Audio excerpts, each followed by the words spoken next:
It was the summer of 1945 when everything changed for the Red Feather family. The war overseas was coming to an end, but a quiet tragedy was just beginning to unfold on a small reservation in northern Canada. That summer, two young Native sisters, Anna and Grace Redfeather, disappeared without a trace. They were only 9 and 11 years old.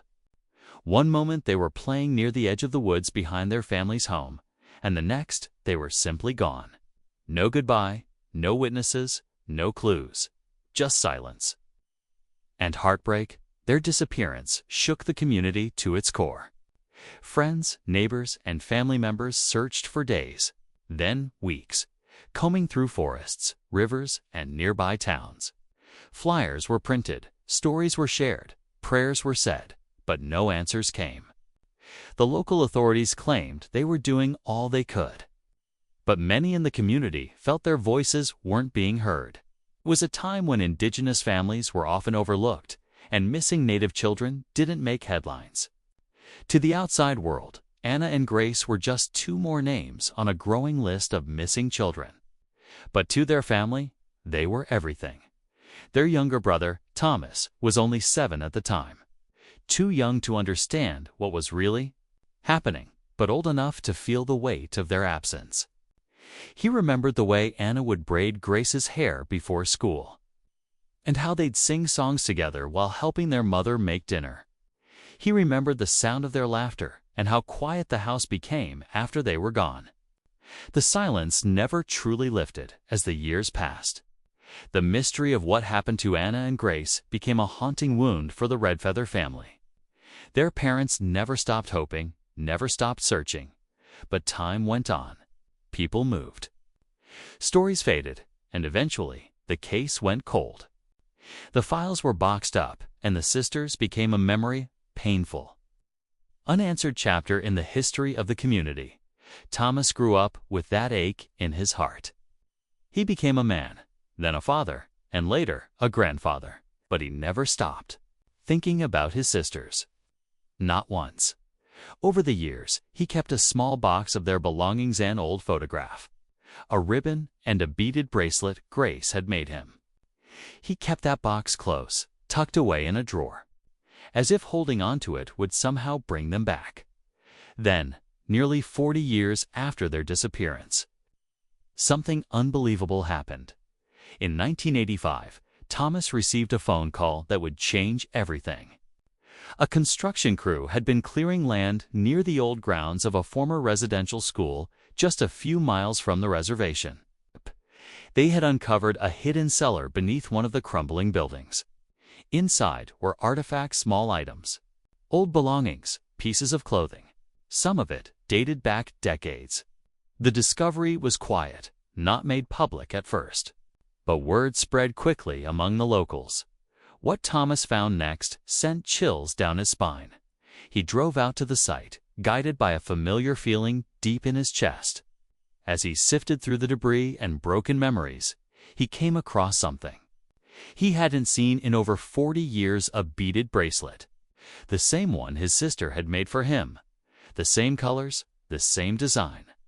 His hands shook as he held it, barely able to breathe. Could it really be hers? Had this place somehow held the key to their disappearance all along? As more was uncovered, darker questions began to surface. Who built that hidden cellar? Why was it beneath a residential school and institution already known for its painful legacy among Indigenous communities? And most haunting of all, what happened to the children who were taken there? Thomas knew then that he couldn't walk away. He had to find out the truth, no matter how long it had been, no matter how much it hurt. This wasn't just about his sisters anymore. It was about every child who never came home, every family left in the dark, every voice silenced by time and neglect. His search would take him into old archives, through forgotten files, and into the memories of elders who still remembered stories whispered long ago. It would take courage, strength, and a willingness to face truths that had been buried for decades. But Thomas had waited too long for answers. He wasn't turning back. And Just when he thought he had uncovered the last of the secrets, he made one final, chilling discovery. Something no one could have predicted. Something that would change how the community remembered that summer of 1945 forever. What did Thomas find? Why was that cellar hidden for so long? And what really happened to Anna and Grace Redfeather? Answers are closer than you think. Stay with me, because what comes next will shake everything you thought you knew. Thomas stood at the edge of the old school grounds, staring at the broken remains of a building that had haunted his community for generations. The residential school had long since been abandoned, left to rot and be swallowed by the woods. But now it had returned to the spotlight, not for history lessons, but for something far more disturbing. As he stepped carefully around piles of brick and splintered wood, he couldn't shake the feeling that the walls still held memories. Silent, buried memories that were never meant to be found. He was no longer that little boy who sat quietly on the porch waiting for his sisters to come home. He was now a man with gray in his hair and years of grief worn into his face. But in that moment, walking the same ground his sisters might have walked, he felt that same helplessness again. He had no proof yet, no facts, but deep inside, he knew something terrible had happened here. And he wasn't the only one. Elders in the community had always whispered about that school. Stories passed down like warnings, kids taken from their homes and sent away. Some came back, some didn't, and those who returned were never the same. They didn't talk much. They avoided eye contact. Some barely spoke at all. But Thomas remembered the way his uncle once said, that place took more than just childhood. It took souls. At the time, Thomas was too young to understand what that meant. Now, those words echoed louder than ever. Back in the day, the residential school system was presented as a way to educate Native children. But everyone in the community knew better. It was about control, stripping away language, culture, identity. Children were taken without warning, sometimes without consent. They were renamed, punished for speaking their own tongue, and forced into a life far from anything familiar. The schools were often run by religious institutions, strict, cold, and ruled by fear. Thomas had always wondered if maybe Anna and Grace had ended up in one of them. But they hadn't been taken officially. No one had ever said so. Their names weren't on any school lists, at least not the ones he had access to, and yet there it was, that bracelet. Her bracelet, lying in the dirt below the school like a whisper from the past. As news spread about the hidden cellar, others in the community came forward. One elder, Mary Runningtree, asked to speak with Thomas privately. She was nearly 90, her voice frail, but her eyes sharp. "I knew your sisters," she said softly. "They were good girls, always helping their mother, always smiling. But I remember the day they vanished. I was walking home when I saw a black car parked near the tree line. It wasn't from here. And I remember two men in long coats talking to someone in uniform. I didn't think much of it back then, but now, I wonder." Mary's memory unlocked a new direction in Thomas's search. A black car, uniforms, possibly someone from the school. Maybe someone with authority. But if his sisters were taken, why was there no record? Why were their names not written down? Unless someone made sure they wouldn't be. Thomas began visiting archives, libraries, and church records anywhere that might hold pieces of forgotten history. He found documents on the school, old registers, faded photographs. He found stories from other families' parents who lost children the same year. Some of them never reported, others dismissed as runaways. He saw patterns, too many to ignore. Children disappearing in pairs, always young girls, usually around the same age as his sisters. The more he found, the harder it became to sleep. There were letters from teachers warning administrators of incidents on school grounds, pages redacted, names blacked out. There were complaints from staff. that were filed and never followed up on. And buried deep in one report was a line that made Thomas's stomach drop. 2 unidentified girls housed temporarily in auxiliary quarters, no official intake forms. The entry had no date, just a reference number and initials next to it. F.L. Who was FL? Why were there no forms? And could those unidentified girls have been Anna and Grace? Thomas reached out to a local historian who had spent years researching the school. The man was cautious at first, but after hearing Thomas's story, he agreed to help. Together, they traced records of former staff. Searching for someone with the initials FL, they found one name, Father Leonard. He was a priest assigned to the school from 1943 to 1946, the same time frame when the sisters went missing. According to personnel files, Father Leonard was quietly transferred to another institution in late 1946, with no reason given, no evaluation. No complaints listed, just a note, reassigned. No further inquired required. That was it. Thomas remembered hearing stories about a tall priest who rarely spoke, but always carried a small black book with a cross on it. People said he had a way of making the children go quiet when he entered a room. Even the bravest ones wouldn't look him in the eye. Now, all these pieces were coming together. A black car, a hidden cellar, a bracelet, redacted reports, unofficial housing of 2 girls, and a priest who left without explanation. But still no proof. Only questions. And the more Thomas found, the more he realized just how deep the silence went. He knew he was walking a dangerous line, digging up things people had spent decades trying to bury. Some files were lost, others were unavailable. Phone calls went unanswered. Requests were denied. He was met with polite smiles and closed doors, but none of it stopped him. If anything, it fueled his determination. Back at the cellar site, a small team of volunteers helped carefully sift through the remaining debris. They found more items: buttons, scraps of fabric, an old comb with carved initials to warn to read. Each object was a tiny scream from the past.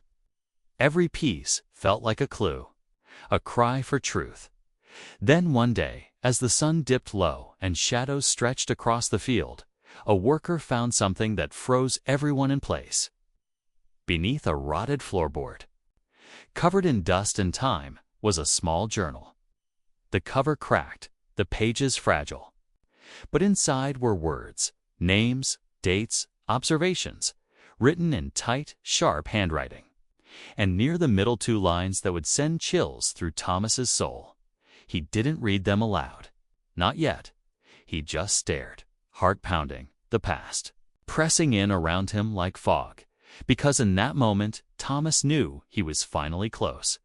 The truth was no longer buried. And what came next might reveal everything, or shatter what little hope remained. The journal shook in Thomas's hands as he turned the pages slowly, each one more fragile than the last. It wasn't just a record of daily routines, it was something else entirely. Observations, maybe confessions, written by someone who had been close to the heart of the school. The handwriting matched the signature found in the school records, FL Father Leonard. The entries were cold, clinical. Descriptions of students, not by name, but by number or feature. Notes on their behavior, their resistance, their silence. Some entries were short, others were far too detailed. Then Thomas found a 10 entry dated August 2, 1945. It mentioned 2 girls, unnamed, brought in after hours. Unregistered, brought by car. Temporary placement in lower quarters. No explanation of who brought them or why they weren't recorded in the official logbooks. But the chilling part was what came next. Compliant, though one cried for. Hours. Attempts to separate them failed. We'll observe for now. No inquiries expected. Thomas's hands trembled. His sisters were never meant to be found. They were hidden, erased, forgotten back home. He laid out everything he had on his dining table: newspaper clippings, school records, statements from elders, photographs, and now, the journal. His granddaughter Mia sat beside him, flipping through the pages with wide eyes. She had grown up hearing whispers about Anna and Grace, but now she was seeing the truth unfold, piece by piece. She had been helping him document everything, hoping to one day share the full story. Not just for their family, but for every family still waiting for answers. While Thomas continued digging into the past, Mia took a different route. She started reaching out to families across Canada who had also lost children near residential schools. Some were hesitant to talk. Others broke down in tears, grateful someone was finally asking the right questions. One woman, Elsie Daniels, spoke about her cousin, who disappeared from a neighboring reserve the same summer as the Red Feather sisters. Elsie recalled how her aunt insisted she saw her daughter being pushed into a dark vehicle near a church. But no one believed her. They said she was probably a runaway, Elsie whispered over the phone. But she was only 10. Where was she going to go? As the calls continued, a pattern began to emerge. Families reporting disappearances all within a few years of each other. Girls mostly. Always young. Always near schools, churches, or when officials came to visit, and always with no answers. Mia kept track of every call, every name. The list was growing. Meanwhile, Thomas found himself being watched. It started with small things: a parked car across from his home that didn't belong to anyone nearby. Phone calls with no one on the line. A man standing at the back of the room during a community meeting, never introducing himself, just listening. At first, Thomas thought it was just his nerves. He had been deep in this for months now, barely sleeping, chasing old ghosts. But then his mailbox was left open 3 mornings in a row. Someone had gone through his papers. He was sure of it. He wasn't alone anymore. What he had uncovered was touching something much bigger than he'd imagined. It wasn't just about his sisters. It was about a system built to hide, to erase, to silence. Even the local archives began denying access to records that were once available, under review, they said. Being digitized, the same excuse, over and over. But Thomas had already copied most of what he needed. He had evidence, enough to raise questions, maybe even enough to force someone to talk. But still, the biggest question remained: what exactly happened in that cellar? The journal mentioned the girls several more times, how they resisted separation, how one of them attempted to escape, how disciplinary measures were taken. The last entry about them was brief and vague. Both removed from quarters on administrator's orders. Location not disclosed. All references discontinued. That was it. No mention of where they went. No records. Just gone. Thomas couldn't stop thinking about the other children. How many were taken and never reported? How many parents were told their child ran away, when in reality, they were placed somewhere no one would ever think to look? As winter rolled in, Thomas and Mia were invited to speak at a gathering held by the Truth and Reconciliation Council. They shared what they'd found so far, careful not to name certain officials or institutions yet. But they showed photos, maps, and copies of the journal. The room was silent as Thomas spoke. Some wept. Others stared down at their hands, remembering names from their past. After the gathering, a man approached Thomas quietly. He looked to be in his 70s, his eyes tired but alert. He didn't introduce himself right away, simply said, "I used to work at the school, maintenance. I know what was under there." Thomas leaned in.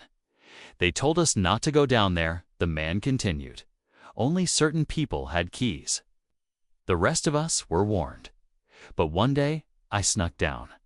There were beds, makeshift ones, old toys. A door that was always locked from the outside, and once, I swear I heard crying. But when I asked about it, they told me to mind my own business if I wanted to keep my job." Thomas pressed for more, but the man shook his head. "That's all I can say. I still have family here. I've said too much already." And then he was gone. It was a lead, maybe the most important one yet, but still. It left Thomas with more questions than answers. What was behind that locked door? Were Anna and Grace kept there? And if they were taken out, where were they taken to? One night, Mia woke Thomas with a knock on his bedroom door. She had been reviewing some microfilm scans from the archives and found something strange. An old invoice for a private transport service hired by the school in 1945. The signature at the bottom. FL again. The invoice showed 2 unnamed passengers and a destination listed only as Outreach Facility Clearance Secured. No address, no contact name, but the date matched exactly with the last journal entry. Thomas looked at the paper in disbelief. So they were moved. But to where? He stared at the fire that night, the flames dancing across the faces in the old photo of Anna and Grace on the wall. He wasn't just chasing a mystery anymore. He was chasing their last footsteps. And now, someone out there knew what happened to them. Someone who had worked hard to keep it buried for decades. But Thomas was done being silent. The truth wasn't going to stay in the dark forever. Not if he had anything to say about it, and just when it seemed like they were hitting another wall. An unexpected letter arrived in the mail. No return address. Just one line inside. "You're looking in the right place, but you haven't gone far enough." The letter was unsigned, the handwriting unfamiliar, but it confirmed what Thomas already knew. The story wasn't over yet, not even close. The letter stayed on the table for days. Thomas read it over and over, hoping the handwriting would somehow trigger a memory, a clue, anything. Mia took a photo of it and tried to trace the paper's origin, even asked a few archivist contacts. But the trail was cold. Whoever sent it knew how to stay hidden. Still, the message burned in their minds. You haven't gone far enough. So Thomas and Mia pushed deeper. They started looking into land records maps from the 1940s. Property transfers, anything that might reveal where the so-called outreach facility was located. Buried in the records of a defunct church trust, Mia found an old map marked with faded ink and cryptic notes. One location stood out. A small, unmarked plot about 40 kilometers from the school, listed only as Camp 11. There were no roads leading in anymore.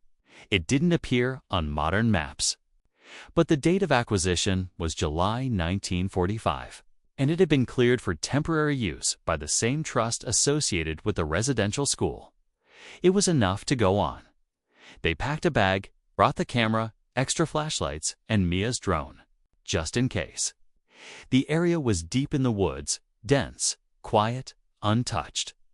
After parking on a gravel road that hadn't seen traffic in years, they hiked for nearly an hour before they saw it. A rusted chain-link fence barely standing, and beyond it, the remains of a building. It was more of a cabin, really long. Low to the ground, the windows boarded up. Vines had grown over most of the structure, and a large tree had fallen across the back roof, but it was there. And it matched the shape and size noted in the trust's records. They stood in silence for a moment, the weight of the air pressing down. Thomas could almost hear his heartbeat in his ears. He wasn't sure what they were about to find, but something told him this place had answers. The door creaked open with a soft push. Dust filled the air. Inside, it looked like time had stopped. Bunk beds lined one wall, most of them broken or collapsed. A few old shoes, children's sizes, were scattered across the floor. In the far corner was a small desk, its drawers warped. From dampness, Mia took photos, careful not to disturb anything too much. Then she pointed at something etched into the wooden wall. Names, faint, carved with something sharp. Some were just initials, but one name stopped Thomas cold. Anna. His breath caught. Beside it, in smaller letters, almost hidden, was another, Grace. He touched the wood gently, his fingers trembling. After all these years, after silence, denial, closed doors, they had left their mark. Somehow, they had been here, alive, long enough to leave a trace. But the relief was short-lived. Mia called out from behind the collapsed tree at the back. She had found a hatch. It looked like it led underground. Thomas's stomach turned. He knew what these hatches meant: storage, maybe cells, even root cellars. It was padlocked, but old. They pried it open together and shone their flashlights inside. A narrow set of stairs descended into darkness. The air was colder down there. The steps creaked, the walls damp with mold. At the bottom was a narrow hallway that split into two. The left side was caved in, but the right led to a small chamber, no larger than a storage closet. Inside were more beds, chains still bolted into the wall, and a small wooden cross leaning in the corner. Thomas couldn't speak. Mia whispered, "This wasn't a school. This was a holding place." They documented everything's photos, video, notes. They didn't know what to call it exactly, but it wasn't right. It wasn't normal. And it wasn't a coincidence. Back at home, the fear began to settle in. What they had found, what they now knew, was dangerous. Not just to the people who had tried to hide it, but to the entire narrative so many wanted to forget. But Thomas also knew he couldn't turn back. Not now. Not after hearing the voices of those families, the ones still searching for their lost children. Not after carving through decades of lies. Then came the second letter. It was taped to Thomas's front door early one morning. No envelope this time. Just a plain sheet of paper with a message in the same handwriting. "You found Camp 11, but you're not the only one looking." That night, Thomas saw a car drive slowly past his house. It didn't stop, but it circled the block twice. He kept the lights off and watched from the kitchen window. Something had shifted. He wasn't just a man chasing ghosts anymore. Now, someone knew what he had seen. And they didn't want it going public. Mia urged him to go to the press, but Thomas wasn't sure. They needed more, just enough to make it undeniable. One building, some old furniture, and a carved name weren't enough. They needed proof documents, witness testimonies, undeniable connections. So Mia went digging again, this time focusing on financial records. That's when she uncovered a name they hadn't seen before. A private medical company contracted briefly in 1945 by the Church Trust to evaluate youth fitness for relocation. There were no medical files attached. Just expense reports and invoices with the same initials. Again, if LTHEY contacted a former employee listed on the record. She was in her late 90s now and living in assisted care. At first, she denied ever being involved, but when Mia showed her a photo of Camp 11, something in the woman's face shifted. Her voice dropped. "We weren't allowed to ask names," she said softly. "Just numbers. I was told it was better that way. Clean transfers. No questions." Thomas asked her if she remembered two girls. One maybe 10 or 11, the other a bit younger. "I remember one of them had long braids. She always held her sister's hand. They cried a lot, especially the older one. I told them everything would be okay, but I was lying. I didn't know where they were going." Her voice cracked. "I'm sorry." Thomas sat in silence for a long time after the call. It wasn't enough to bring justice yet, but it was more than he ever had. A memory, a witness, a place, their names carved into the wall. He felt their presence stronger than ever, and still, there were pages missing, records sealed, people afraid to talk. But now, the story was no longer just his. It belonged to every child who was taken, every family that was silenced, and every voice that was still waiting to be heard. The final pieces were close. He could feel it, and someone else could too, because that night, for the first time in months, Thomas found his front door unlocked. He always locked it, every single night. Thomas stood frozen in the doorway, staring at the lock. It was hanging there, still intact, but unlatched. The door had been left ajar just slightly, enough to creak with the soft wind. He reached out slowly and pulled it shut, locking it again. With a trembling hand, he didn't hear anyone inside, and nothing seemed out of place. But the feeling, the thick, crawling tension in the air, told him someone had been there, watching, maybe even listening. He checked every room, every window, every drawer.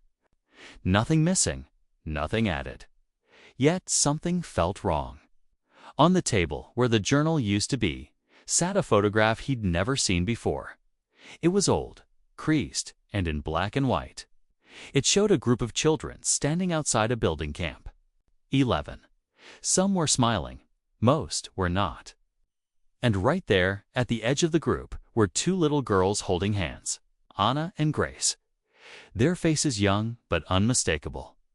Thomas's knees nearly gave out. On the back of the photo was a note, scribbled in shaky handwriting. This wasn't the last place.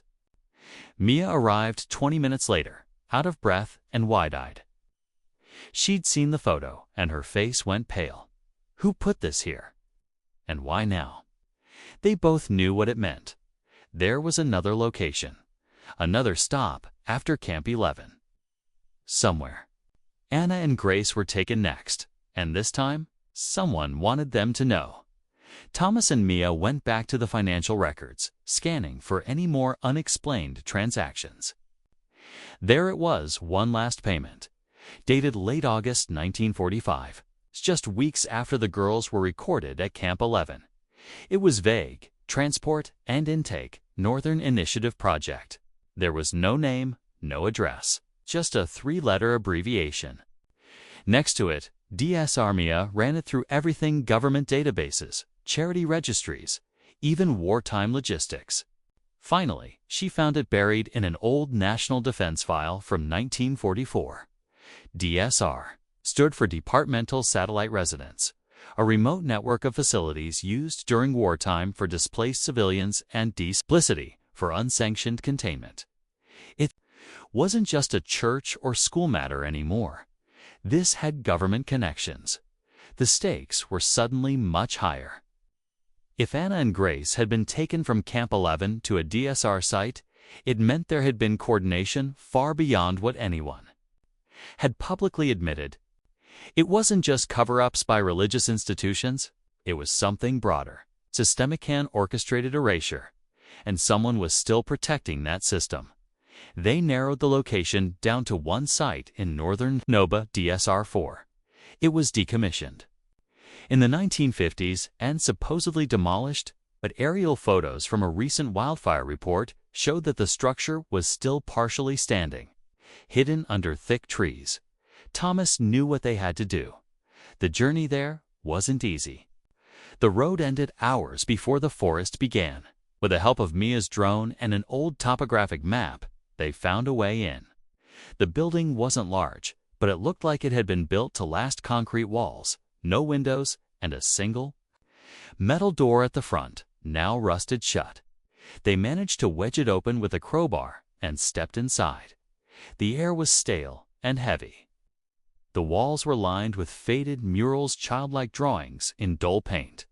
A sun, a tree, 2 children holding hands. In the corner, a long bench with deep scratches carved into it. The floor was covered in dust and rat droppings. But the silence, it was the kind that carried weight. Like the air still remembered the cries. They walked deeper inside and found small rooms, almost cells. Each one had a bed frame, a single light bulb, sometimes a child's toy left behind dusty dolls, a ball, a wooden puzzle. One of the rooms still had a child's name etched into the wall, Clara, age 9. Then they found a folder under a broken filing cabinet. It was water damaged, but still readable. Intake reports dated late August 1945. Two entries stood out immediately. F and G listed under temporary observation. No full names, but the initials matched. Their listed reason for intake was chilling, behavioral trauma linked to prior resistance. Separation not advised. Retained together. Thomas felt the breath leave his lungs. This was it. They had been here. But then Mia pointed to something strange. The last page in the folder showed a transfer record, but not for Anna or Grace. It was for someone else entirely. Subject Z, no age, no background, just a note scribbled beside it. Escaped. Believed to be seeking contact. Protocol breach imminent. It didn't make sense until they remembered the woman at the community gathering. The former maintenance worker who said she heard crying behind locked doors. What if she hadn't just heard Anna and Grace? What if she'd seen this subject? Z? What if this person had gotten away? And what if they were the one leaving the letters? Suddenly, it wasn't just about the past. Someone was still out there. Someone who had escaped, survived, and now, decades later, was trying to bring the truth into the light. Back in town, they tried to find any record of Subject Z, but there was nothing.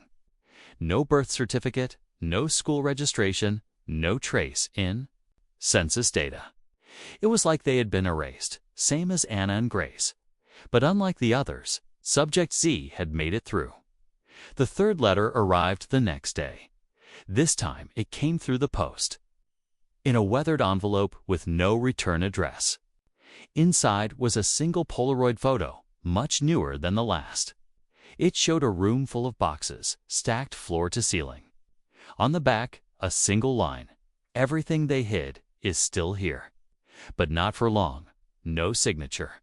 No clue where it was taken.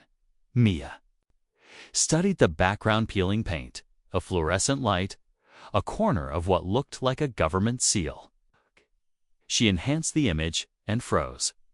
On one of the boxes, in faded ink, were the letters. Red feather case, sealed 1945. Thomas looked. At her, they didn't just forget them, he said softly. They buried them. And now, someone had found the burial ground. They had been chasing this for months, digging through lies, memories, records, photos. But what they were standing in front of now was something much bigger than just a family's heartbreak. It was a truth so tightly sealed it took 80 years to crack open. And whatever was inside those boxes, it would either change everything or vanish before the world could see it. Thomas barely slept the night after the third letter arrived. The photo of those boxes haunted him, especially the faint words "Red Feather Case" scrawled on the side. After decades of searching, this felt like the final piece. He and Mia didn't waste time. Using clues from the photo, Mia traced the style of the shelving and lighting to a storage facility once used by the Provincial Records Office, one that had supposedly been shut down in the PLZ-90s and transferred to digital archives. But according to an old maintenance blueprint she found online, the lower level had never been emptied. And it matched the photo perfectly. They drove there that same afternoon. The building looked abandoned, broken windows, cracked pavement, no lights. The main entrance was locked with a heavy chain, but Thomas spotted a side door, rusted and barely hanging on its hinges. Inside, the halls were silent, except for the faint drip of water echoing in the distance. They moved carefully, flashlights sweeping across rows of old cabinets and moldy file drawers. Eventually, they reached the stairwell to the basement. The air grew colder as they descended, and the silence grew heavier. At the bottom was a long, narrow corridor. Then, just as in the photo, a room at the end filled with books, stacked high, unmarked except for faint scribbles of faded ink. Mia's hands trembled as she pulled out her phone and took a picture. Thomas stepped closer to the boxes labeled Red Feather Case, sealed 1945. He opened the first one slowly. Inside were hundreds of papers and take forms. transportation orders, handwritten notes, even old black and white photos of children lined up outside remote buildings. Mia pulled out a logbook. It listed names, dates, and codes next to each one. There, written side by side, were Anna Redfeather and Grace Redfeather. Thomas nearly dropped the page. There was more. Behind the files were medical reports stamped. Confidential, describing experiments, evaluations, and psychological profiles written in clinical, detached language. It was sickening. Some files were marked with red tape, labeled non-returnable. They didn't just disappear. Someone had decided they wouldn't come back. Thomas felt a surge of emotion, anger, grief, disbelief. But it wasn't just personal anymore. Was proof. After all these years, he was holding the truth in his hands. The weight of every story, every family, every lost child was here, in cold. Typed words that no one was ever supposed to see again. And then came the sound. A creak. Footsteps above them. Mia's eyes widened. We're not alone. They turned off their flashlights and crouched behind a row of boxes. The door upstairs opened slowly. A beam of light danced along the wall as someone descended the stairs. Heavy. Boots, one person. They paused at the bottom step, then walked into the room, slow, careful, like they knew someone might be there. Thomas held his breath. The figure moved through the aisles, stopping near the back wall. Then, instead of searching for them, they pulled out a can of gasoline and began pouring it across the floor. Thomas's heart pounded. This wasn't just intimidation anymore. They were trying to destroy everything. The proof, the files, the names, all of it. Mia acted fast. She hit the emergency flashlight on her phone and pointed it directly at the intruder. Stop. We're filming everything. The man froze. His face was masked, but his hands trembled slightly. He looked at them, then at the files, and for a brief second hesitated. Then, without a word, he dropped the can and ran. They didn't follow. They couldn't risk leaving the room. Instead, they grabbed everything they could: files, folders, photos, and stuffed them into their bags. Thomas kept the intake records. Mia took the medical reports. Before they left, she snapped a dozen more photos of the boxes and their labels, documenting everything. This wasn't just evidence anymore. It was a lifeline for every family that had been told their child simply vanished by morning. They had emailed copies of the documents to 3 different investigative journalists, a human rights lawyer, and 2 indigenous advocacy groups. Within 24 hours, the story broke nationwide. The media storm was immediate. Government officials issued statements, some claiming ignorance, others promising investigations. The church involved denied all knowledge. But the documents were too detailed, too damning. Survivor families began coming forward with stories of their own, some eerily. Similar to Anna and Grace's, a movement began to grow, demanding truth, transparency, and justice, and just when it seemed the dust might begin to settle. Thomas received one final envelope, no return address. Inside was a small cassette tape and a note. "You've done what I couldn't, but you still don't know everything." The tape was old, but Mia found a way to play it. Static filled the room, followed by a woman's voice, faint, shaking, but clear enough to recognize. It was Grace. Thomas stared in disbelief. She was alive, or at least had been long enough.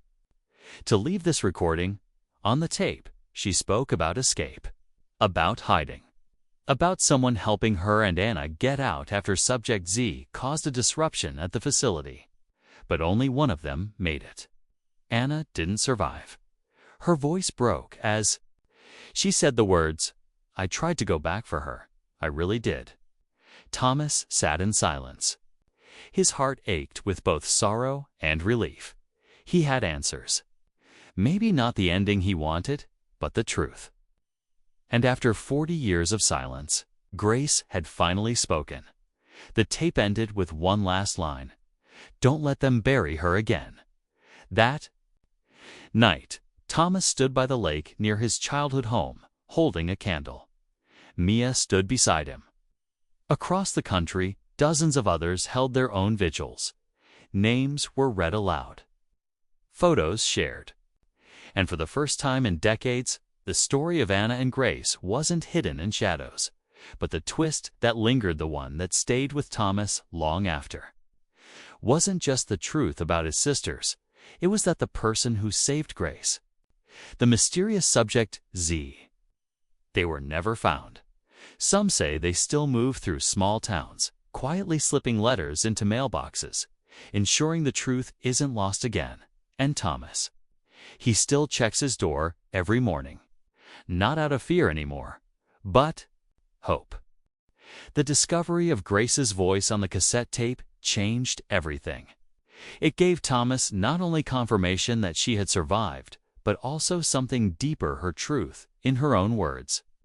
It wasn't the kind of closure he had imagined, but it felt real. Grace had lived long enough to leave behind a message that would outlast her. It was her way of passing the story on, making sure Anna's name wasn't lost in the folds of history. That small act of recording was her final act of resistance against a system that had tried to erase them both. Thomas kept the tape in a small wooden box on his bookshelf, surrounded by files, newspaper clippings, and photos of his sisters. He often replayed it, not out of sadness, but out of connection. Each time, her voice reminded him why the truth mattered. What had started as a desperate search for two missing sisters had become something bigger than he'd ever imagined. It wasn't just a personal mission anymore. It had become a window into one of the darkest parts of Canada's history: the displacement and disappearance of Indigenous children during the mid-20th century. After the story broke in the national media, a wave of responses came in from people all across the country. Some shared similar stories of siblings or cousins who had vanished without a trace. Others offered old photos, forgotten records, or leads pointing to decommissioned institutions. Indigenous families who had long held suspicions about what really happened to their loved ones now had something concrete to hold on to, something that validated their pain and gave their questions weight. Advocacy groups began pushing for wider investigations, calling on the government to open records and release sealed documents tied to the Red Feather files and other related cases. Thomas testified at a national inquiry, not just about his sisters, but about what he found in that storage room: the files, the evidence, the attempted cover-up. He told the story plainly, just as it had happened, without dramatizing or sugarcoating. People listened. For once, they really listened. Survivors and families stood beside him, many holding photographs, some holding hands. It wasn't about anger anymore. It was about truth, justice, and healing. The role of Subject Z continued to puzzle investigators and journalists alike. Despite countless theories, no one could trace their identity. But over the months that followed, similar letters started appearing at Indigenous community centers and memorials. Each envelope contained scanned pages from old government files, transportation orders, or sealed case notes, some nearly identical to what Thomas had found. Whoever Subject Z was, they hadn't stopped. They were still out there, still pushing pieces of the puzzle into the light. People began referring to them as a guardian, not in a superhero way, but as someone who quietly made sure the stories of the missing didn't fade away again. Mia, ever the researcher, dedicated herself full-time to uncovering similar hidden stories. She and Thomas co-produced a podcast titled Forgotten Sisters, where they told stories of other Indigenous children who went missing under similar circumstances. Each episode dove into the history the families left behind and the documents that had survived. The podcast became a safe space, a digital place where people could share, remember, and reconnect with the past. Thousands tuned in, and many wrote in to say that the podcast had given them the courage to ask questions they'd buried for years. In time, an official memorial for the Red Feather sisters was established near their hometown. Local artists collaborated with indigenous elders to design a circular stone monument surrounded by wildflowers and cedar, with 2 bronze feathers at the center. One feather pointed north, the other east, symbolizing Anna and Grace's journey and the paths they had taken. Around the base of the monument were the names of other children who had gone missing in the same decade, many of them only recently confirmed through the reopened files. The memorial became more than just a place of mourning. It became a place of learning, of remembrance, and of community healing. Thomas visited often, sometimes alone, sometimes with others. He brought offerings, tobacco, sweetgrass, letters, and placed them gently at the base of the feathers. There were still hard days where the weight of it all pressed down on him, but there was peace, too. Knowing he had done something, knowing his sisters weren't invisible anymore, he eventually returned to his job in carpentry, but with a different rhythm. He built with more purpose. He volunteered with youth programs in the evenings, helping kids learn woodworking, storytelling, and history. He often told them about Anna and Grace not as a cautionary tale, but as a story of strength. He taught them that their voices mattered, that silence wasn't always peace, and that remembering was a form of resistance. One day, as he packed up after a community event, a young girl approached him. She handed him a folded piece of paper. On it was a drawing, 2 girls holding hands, standing in front of a tree. One had long braids, the other a scarf. Underneath, in a child's handwriting, it read, "They're not gone if we remember." He smiled and thanked her. That simple sentence said everything. As the years passed, the Red Feather case became part of school curriculum across the province. The tapes, documents, and records were placed in a public archive for educational use, ensuring that no future generation would have to wonder what happened or why the truth was hidden. Survivors were honored, families were listened to, and while the pain would never fully disappear, it no longer lived in silence. Thomas knew he would never stop missing his sisters, but the ache had changed. It no longer came with confusion. Came with love, with memory, and with purpose. In his quiet moments, he still listened to Grace's tape, still traced Anna's name on the old intake form, still walked the trail by the lake where they used to play. Not out of sadness, but to stay close. They had given him everything: the reason to fight, the courage to speak, and the strength to keep going. And now, their story belonged to everyone. It was written, spoken, remembered. Anna and Grace Redfeather were never just 2 missing girls from 1945. They were daughters, sisters, protectors. And now their names lived on in classrooms, memorials, podcasts, and hearts.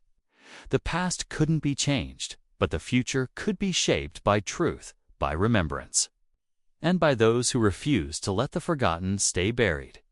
As Thomas stood at the lake one final time, watching the wind ripple across the water, he felt a quiet peace. The silence wasn't heavy anymore. It was full of presence, full of meaning, and he knew, without doubt, they were finally home.